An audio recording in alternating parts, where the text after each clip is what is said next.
नमस्कार. आजच्या सत्य घटनेत आपलं स्वागत आहे. पण सुरुवात करण्याआधी तुम्ही जर चॅनलवर नवीन असाल किंवा तुम्हाला अशाच सत्य घटना ऐकायला आवडत असेल तर चॅनलला सबस्क्राईब करायला विसरू नका. यंदा पाऊस भरपूर झाल्यामुळे आंबा पीक भरपूर झाले होते. झाडे मोहराने अगदी भरून गेली होती. दर्या सारंगची बागही 10 एकरात होती. हापूस पायरी आंबे लढगले होते. बागेच्या रखवालीसाठी रामू होता. रामू सकाळी लवकरच उठला. आंघोळ करून तो बागेजवळ आला. बागेच्या जवळच खाली कोकणात जाणारा रस्ता होता. रस्त्याजवळ आला आणि तिथेच थबकला. कोणीतरी निपचित रस्त्याच्या कडेला पडले होते. त्याने हाक मारून पाहिले.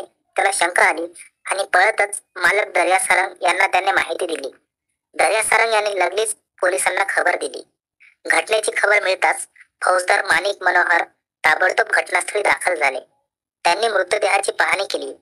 एका 20 ते 25 वर्षा वयाच्या तरुणीचा तो मृतदेह होता.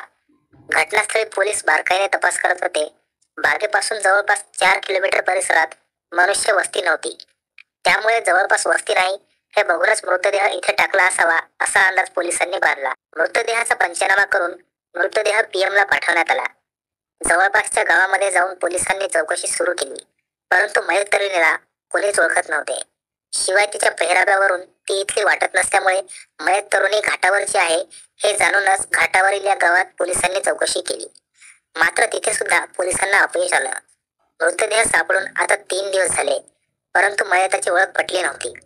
मयत तरुणी कोकणात कशासाठी आली आणि कोणाबरोबर हा प्रश्न अनुत्तरित होता. मयताची ओळख पटत नसल्याने तपास रेंगाळला होता. मयताच्या गळ्यात मंगळसूत्र होते.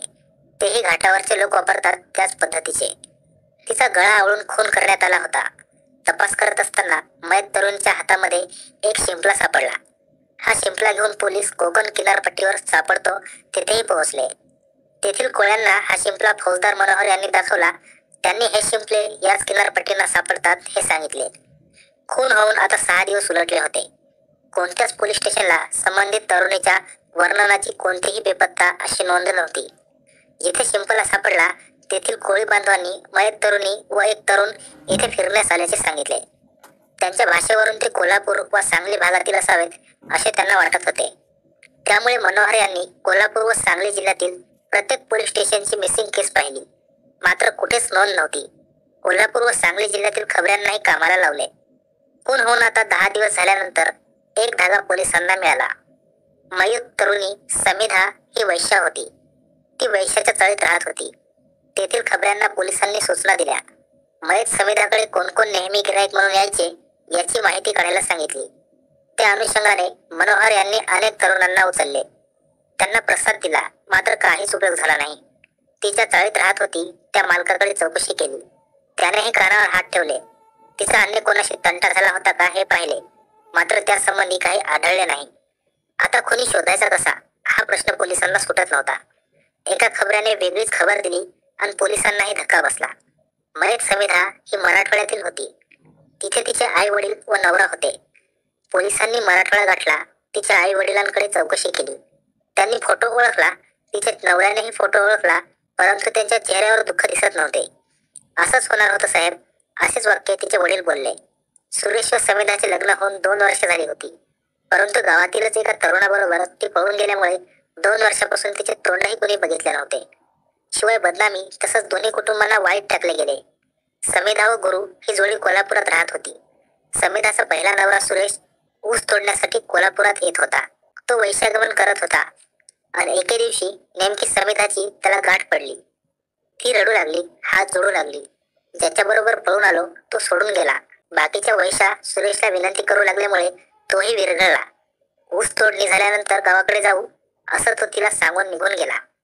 त्यानंतर आपण परत गेलोच नाही असं तो सांगत होता. पोलिसांनी पुन्हा कोकण गाठलं. किनारपट्टीवर फिरणारे सुमिधा व सुरेश यांचे फोटो दाखवले. ते कोळी बांधवांनी ओळखले. मग मनोहर यांनी सुरेशला उचलले. त्याला चांगलाच पाहुणचार दिला. मात्र आपण खून केलेला नाही असंच तो सांगू लागला. तिच्या पैशावर आपण जगत होतो. आपण सासऱ्यांनाही ही गोष्ट सांगितली. त्यामुळे पोलिसांनी पुन्हा नव्याने चौकशी सुरू केली. एका हॉटेलात चौकशी करत असताना मयत तरुणी व हा तरुण यांच्या मागे एक वयस्कर माणूस आपण पाहिल्याचे हॉटेलवाल्यांनी सांगितले. आणि मग मात्र खुनी कोण हे मनोहर यांना समजले. पोलिसांनी समिधाच्या वडिलांना उचलले. त्याची चांगलीच धुलाई केली. हो साहेब, मीच मारलं तिला. एकदाचा कलंक मिटवला मी, असं म्हणून तो रडू लागला. सुरेशने मला सगळं सांगितलं होतं. आपण पुन्हा गावाकडे तिला घेऊन येणार हे सुद्धा सुरेश मला बोलत होता. मग मात्र माझं डोकं सरकलं. हा पुन्हा एकदा हिला जर इकडे घेऊन आला तर आपल्याला तोंड दाखवायला कुठेच जागा राहणार नाही, ही भीती मला सतत सतावत होती. मी सुरेशलाही अंधारात ठेवले. तिघे मिळून कोकणात फिरायला गेलो. समुद्र किनाऱ्यावर आम्ही गप्पा करत बसलो होतो. गप्पा करता करता आम्हाला रात्रीचे 8 वाजले. सुरेश बोलला, तुम्ही इथेच थांबा, मी जेवणाचे पार्सल घेऊन येतो. सुरेश जेवणाचे पार्सल आणायला गेला. हे बघून मी तिचा गळा आवळला आणि मृतदेह एका आंब्याच्या झाडाखाली टाकला आणि तिथेच थांबलो. सुरेश आला तेव्हा सुमिता तुलाच बोलायला गेली, ती अजून का आली नाही म्हणून आम्ही तिला शोधू लागलो. मी त्याला खोटं बोललो होतो, परंतु खून तर मीच केला होता, पण त्याला हे कळू दिलं नाही. आणि मी त्याला असं बोललो, ती कोणत्या तरी गिरायकाबरोबर पुन्हा गेली असेल, त्यामुळे आपण इथून निघून जाऊयात. म्हणून पुन्हा आम्ही गावी आलो. समिताच्या वडिलांना या केसमध्ये जन्मठेप झाली.